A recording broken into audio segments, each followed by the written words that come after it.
Saudara yang kasih dalam nama Yesus, biarlah semua kita lapar dan haus akan kebenaran, lapar dan haus akan firman Tuhan, lapar dan haus akan kuasa Tuhan, lapar dan haus akan urapan Tuhan, lapar dan haus akan mujizat Tuhan, lapar dan haus akan hikmat daripada Tuhan. Oleh sebab itu saya minta saudara memiliki pikiran yang rohani. Tanpa pikiran yang rohani, saudara nggak bisa menangkap perkara-perkara rohani. Saudara tidak mengerti bagaimana mengerjakan pekerjaan Tuhan ini.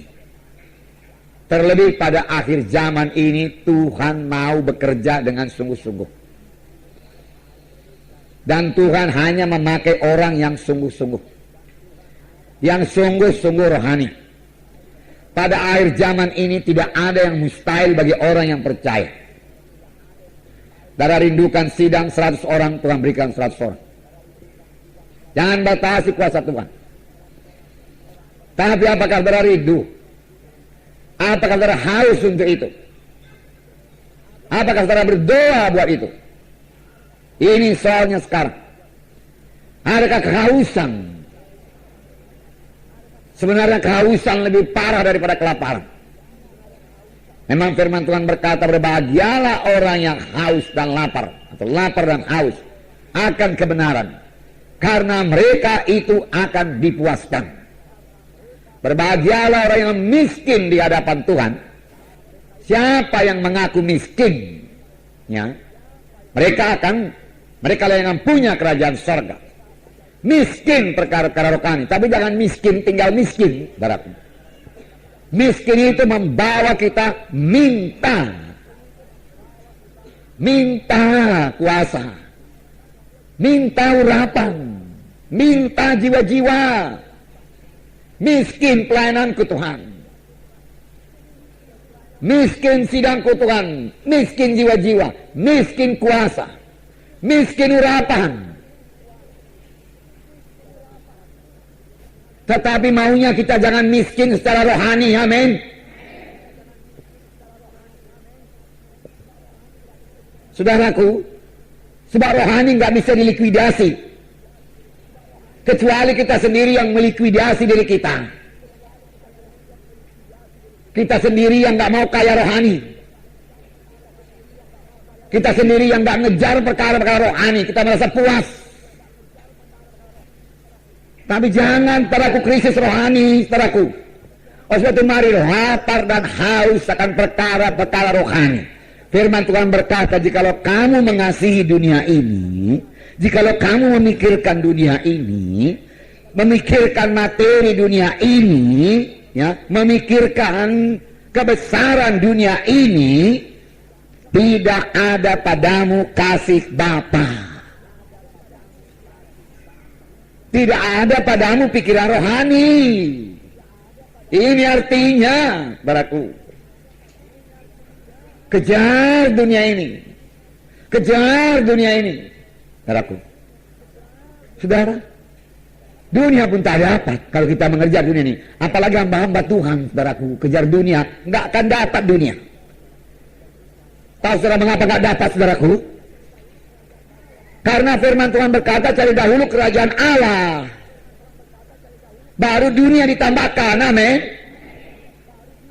Nah, cari dahulu kerajaan Allah, lalu dunia ditambahkan.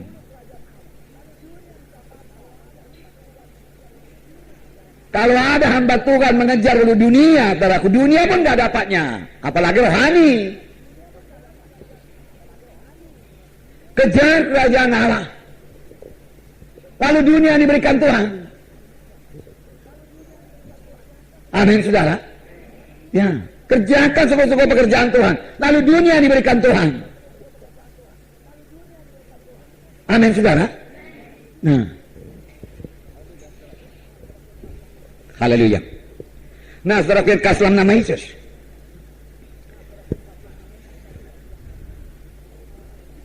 Kita melihat sidang pertama, bagaimana lahirnya gereja. Gereja lahir dengan kuasa, amin. Gereja lahir dengan kuasa dan berjalan dengan kuasa dan akan diangkat dengan kuasa.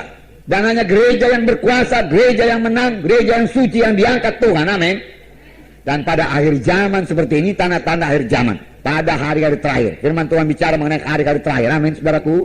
Hari-hari terakhir, ini sudah hari-hari terakhir, saudaraku. Zaman akhir sudah dimulai, saudaraku, ataupun curah Roh Kudus. Sebab Petrus berkata, pada hari-hari terakhir aku akan mencurahkan Rohku. Amin. Dan itu sudah 2000 tahun yang lalu. Dan kemudian saudaraku, 2000 tahun kita ini hidup pada hari-hari terakhir dari hari-hari terakhir. Nah, apakah kita masih mengejar dunia? Hari-hari terakhir dari hari terakhir, tanda-tanda akhir zaman sudah genap lah ini, saudaraku. Banyak sekali sekarang orang Kristen berdoa. Kalau ada keributan kita nggak bisa menginjil, saudara. Nggak bisa seperti ini. Makanya perlu berdoa. Firman Tuhan juga berkata, berdoalah buat pemerintahan, supaya kamu memperoleh pemerintahan yang baik. Firman Tuhan berkata, kita harus berdoa supaya pemerintahan kita pemerintahan yang baik. Dan itu hanya bisa didoakan oleh orang yang rohani. Kalau saudara nggak rohani, saudara nggak berdoa buat itu. Saudara, kita harus memikirkan dan mendoakan negara kita ini juga. Amin, saudaraku.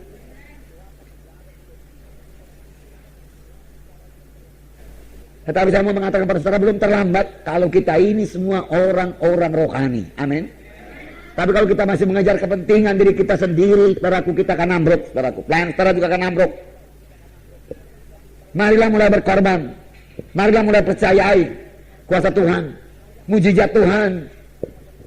Berapa banyak mujizat Tuhan terjadi dalam kebaktian kita. Saya sungguh sadar, saudaraku.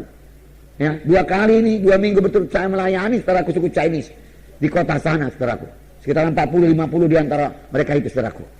Saya lapar, kemudian saya lapar dan haus. Tuhan, tolong Tuhan kuasamu.